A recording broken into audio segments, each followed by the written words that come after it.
Duke never imagined that a single signature could alter the entire course of his life. 6 years ago, he was standing in a quiet conference room high above the city, facing a woman whose presence alone seemed to drain all warmth from the air.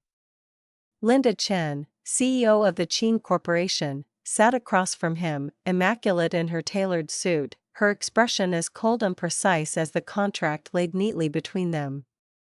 To her, emotions were inefficient. This was business, nothing more. The agreement was brutally simple. Duke would provide his genetic material. In return, Linda would pay him $2 million. No names, no future involvement, no emotional connection of any kind. Once the child was born, Duke would disappear from her world permanently. They would become strangers bound only by a piece of paper and a completed transaction. Duke needed the money desperately. His past was a pit he could not escape without it. Linda, on the other hand, needed an heir, one untouched by marriage, family politics, or emotional entanglement.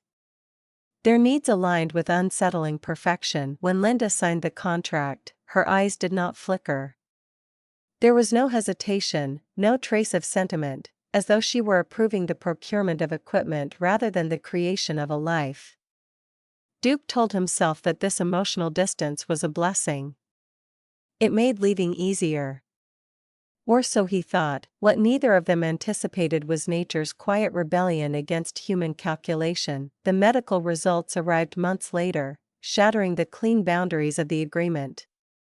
Linda wasn't carrying one child, she was carrying twins. In an instant, the simple contract lost its balance.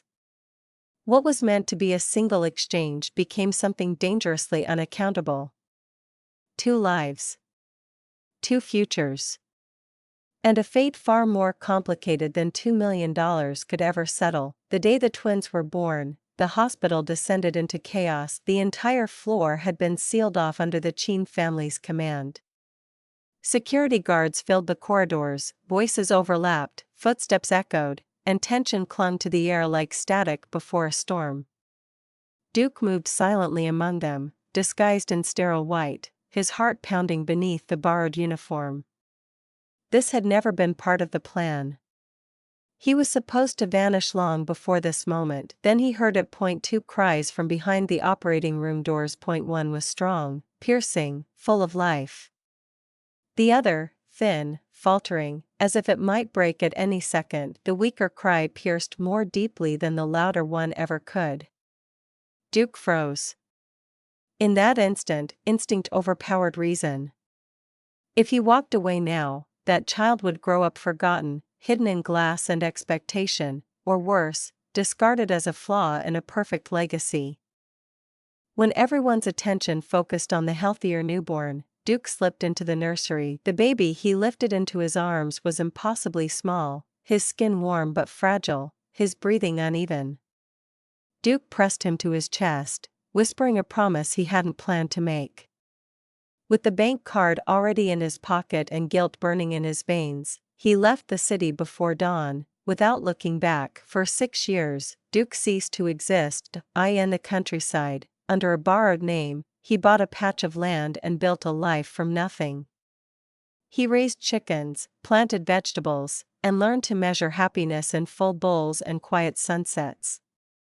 The baby he named Andy grew stronger with every passing season. Mud-stained clothes replaced hospital blankets. Laughter replaced worry. Andy ran barefoot through fields, climbed trees, chased river fish, and slept under rooftops that leaked but never felt cold. Life was poor, but it was warm, honest, and free. And for the first time, Duke believed that stealing one child had given them both a chance to live. Time passed quietly, measured not in calendars but in the lines forming at the corners of Duke's eyes and the strength filling Andy's small limbs. The boy who had once fit in the crook of Duke's arm grew into a whirlwind of vitality. Andy rose with the sun, chased chickens through the yard, dove into rivers without hesitation, and returned home each evening covered in dust and laughter. His laughter rang freely across the fields, unrestrained and bright, as if the world had never taught him fear. Scrapes healed. Tears lasted only moments. His days were ruled by curiosity rather than caution. In the countryside, Andy learned life through touch: cold earth beneath his feet, rough bark against his palms, warm rice steaming in chipped bowls. He knew hunger, but never neglect. He knew hardship, but never loneliness. Most of all, he knew love without conditions. Far away, in the heart of the city, his twin brother lived an entirely different childhood. Chris grew up surrounded by marble floors and pristine silence. His days followed a rigid schedule crafted for perfection. Piano lessons before dawn. Language tutors in the afternoon. Etiquette, fencing, finance, every moment assigned a purpose. Mistakes were corrected before they could exist. Praise was rare, discipline absolute. Where Andy ran freely, Chris walked carefully. Where Andy learned through curiosity, Chris learned through obedience. Linda ensured that nothing material was lacking in her son's life. He wore tailored clothes, ate carefully balanced meals, and slept beneath silk sheets. Yet warmth never accompanied luxury. Affection was replaced by expectation, companionship by performance. Chris learned early that excellence was the price of being seen. Sometimes, standing in floor-to-ceiling windows, he watched children playing far below. Their laughter drifted upward, distorted and distant, like something taken from another world. Meanwhile, Duke watched Andy grow strong under open skies, unaware that somewhere beyond the horizon, another boy lived, the same face, mirrored in bone, divided by fate. Two brothers. Same blood.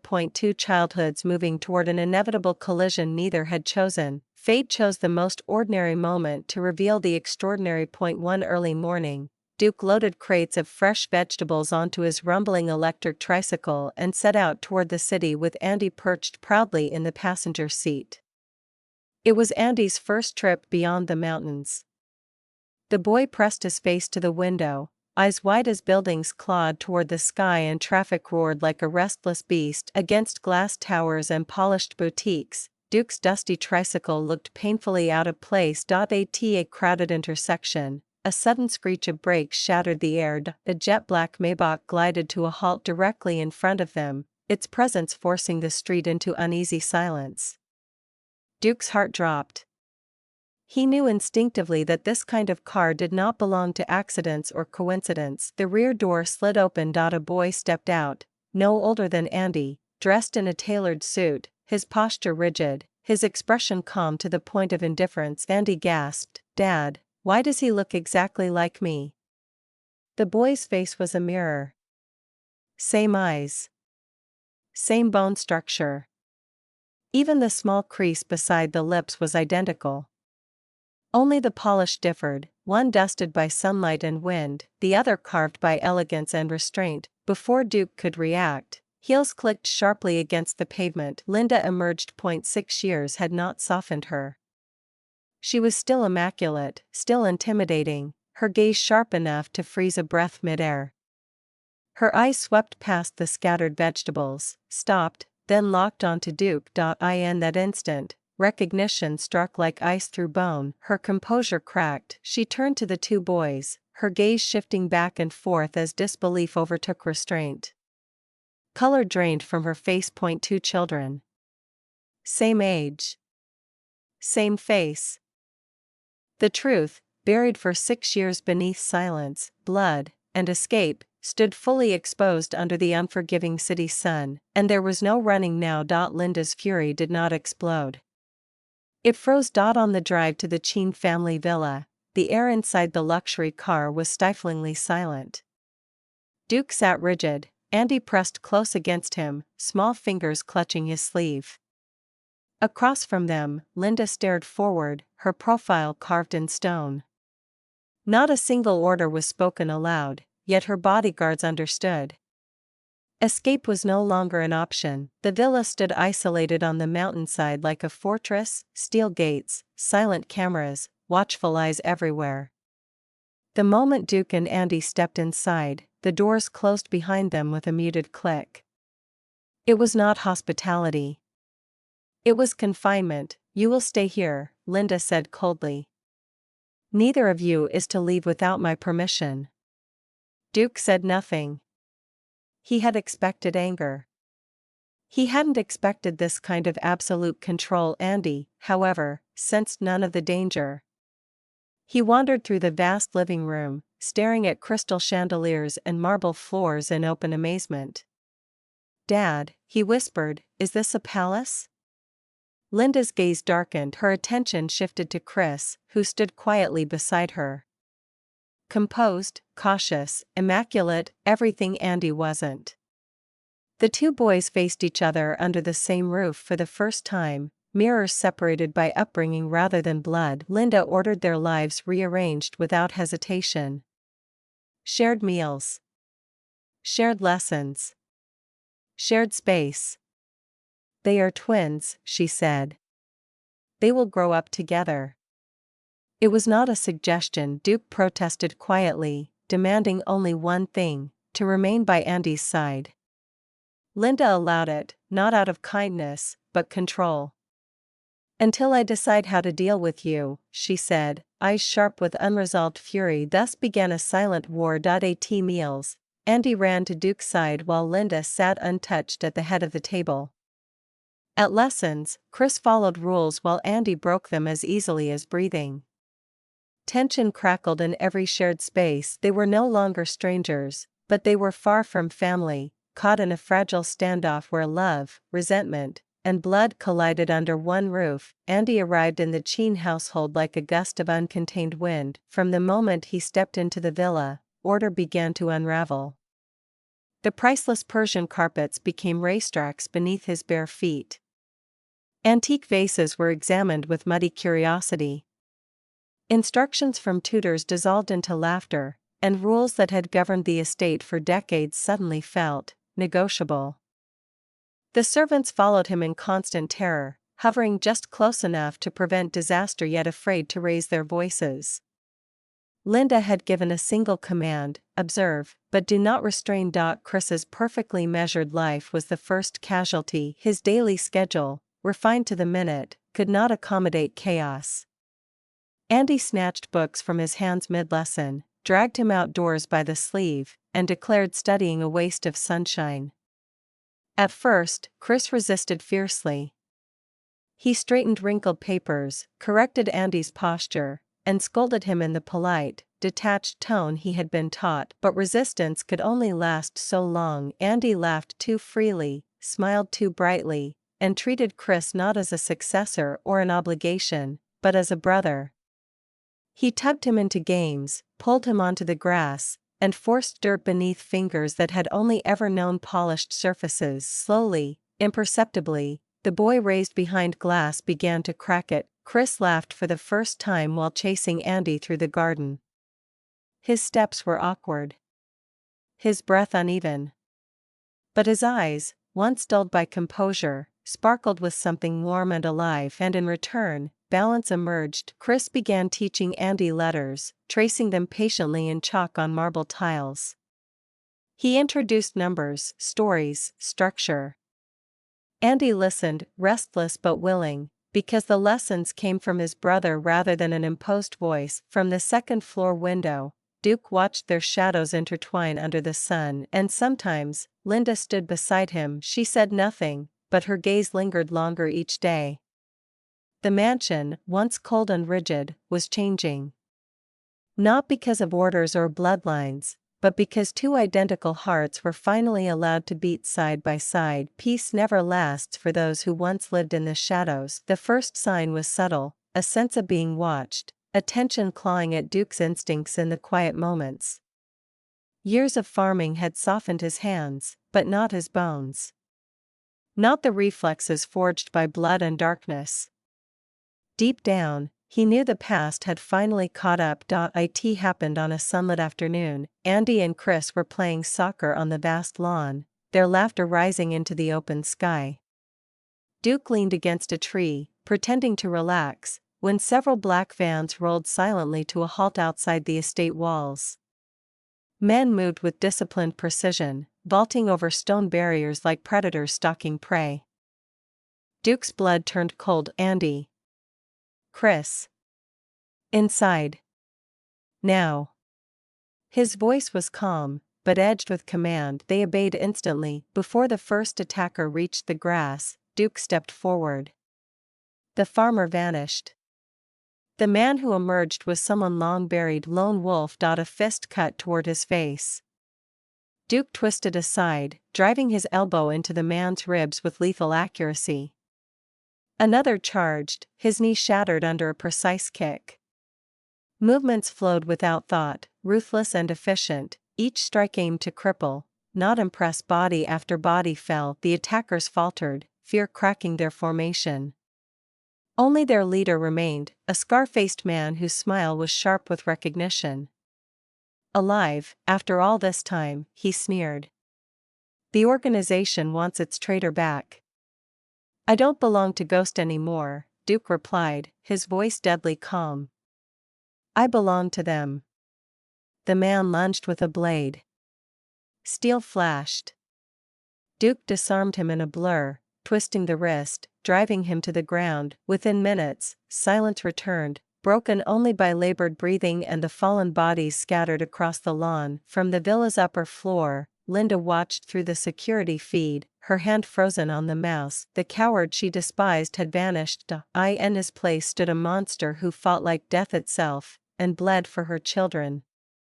And nothing would ever be the same again. Linda stood frozen before the surveillance screen long after the fighting had ended. The garden was in ruins, men groaning on the ground, blood darkening the grass, yet Duke still stood between the villa and the path where the children had fled.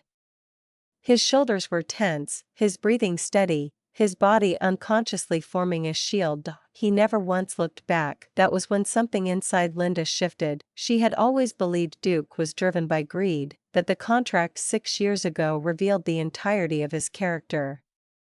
A man willing to sell his blood for money could not be trusted, let alone respected. Yet the man on the screen had not fought for survival, nor for escape. He fought for 2 children who were not supposed to exist together. By the time Linda reached the garden, the danger had passed. Duke was kneeling on one knee, blood staining his sleeve, his gaze locked on Andy and Chris rushing toward him. Andy threw himself into Duke's arms, clinging tightly, while Chris stood close, eyes wide but unafraid. He didn't let them come near us, Chris said quietly, as if stating a fact he had just learned to believe in. Linda said nothing. Her eyes were fixed on Duke's hands steady enough to break bones, yet gentle as they checked the children for injuries. The contrast unsettled her more than the violence ever had. For the first time, she questioned everything she thought she knew. That night, after the children fell asleep, Linda summoned Duke to the study. The guard in her voice was still there, but thinner. Who are you, really? She asked. Duke did not evade the question. He spoke of Ghost. Of lone wolf. Of growing up without warmth or choice. Of running, hiding, and finally choosing to stop killing, not for redemption, but for the chance to be a father. When he finished, the room was silent. You could have taken the money and disappeared again, Linda said softly. I already did once, Duke replied. I won't run from them.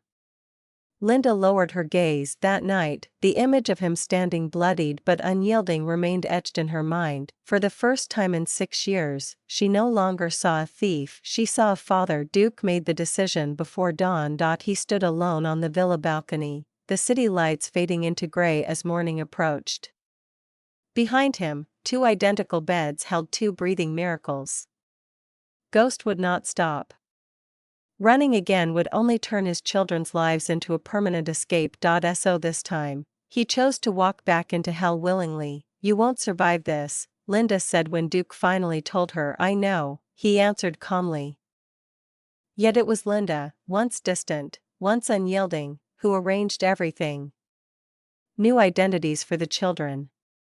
A sealed evacuation route. Private flights masked as corporate travel. And weapons she never asked questions about.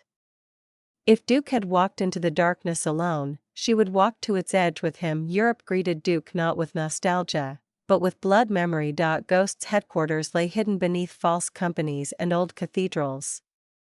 They still remembered Lone Wolf, their greatest weapon, their ultimate betrayal. Duke dismantled them one by one, not as an assassin chasing orders, but as a father counting seconds until sunrise. Bullets carved walls where his shadow moved. Knives flashed where silence once ruled. Every strike cost him something.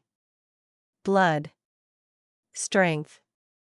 Time. When Ghost realized Lone Wolf was not running, but hunting, it was already too late. The final confrontation unfolded underground, where Duke stood surrounded, wounded yet unbowed. He triggered the final collapse himself, sealing the labyrinth in fire and concrete, destroying the heart of Ghost along with every identity that had bound him to death. By the time authorities arrived, there was nothing left to recover. A classified report listed Lone Wolf as deceased. Back home, Linda received a single message, transmitted through an untraceable channel. Freedom bought. Live well. She held the communicator against her chest, breathtaking for the first time in years. That night, she told the boys their father had gone somewhere far, to finish a battle only he could fight, and somewhere beneath the rubble of a ruined empire, Duke's past died. Whether the man himself survived, only Linda dared believe he did. Duke returned on an ordinary afternoon, the kind of day no one expects miracles to happen. Linda was in the garden when she heard Andy's laughter stop abruptly. Then came silence, followed by a voice she thought only memory could recreate. Did I miss lunch? Andy turned first. His eyes widened, then burned bright with disbelief before he ran forward, screaming. Chris followed, slower, controlled only for a second before restraint broke and he ran too. Duke dropped to his knees as two small bodies collided with him. For the first time, he did not leave. That evening, Linda placed the old contract on the table. The paper was yellowed, the signature still sharp. Duke watched as she tore it cleanly in half. That agreement was built on money and fear, she said. It ends here. She slid forward another document. A new contract. No payment. No expiration date. No escape clause. Duke read it carefully, then laughed quietly. This one is far more dangerous. I know, Linda replied. That's why I'm choosing it. He signed without hesitation. So did she. There was no grand wedding, no announcement to the world, only a small ceremony in the villa garden. The twins stood between them, hands joined, witnesses to something permanent and unbreakable. When the family council challenged Duke's place, Linda ended the discussion before it began. He is the father of my children, she said evenly. And my husband. His position in this family is not open for debate. Duke later knelt to Andy's height and smiled. Remember this, he said gently. I didn't win my place by force. Andy grinned. You earned it. Under the fading light, Duke watched Linda laugh, freely, without walls. The past no longer chased him. For the first time in his life, Duke had not survived alone. He had come home.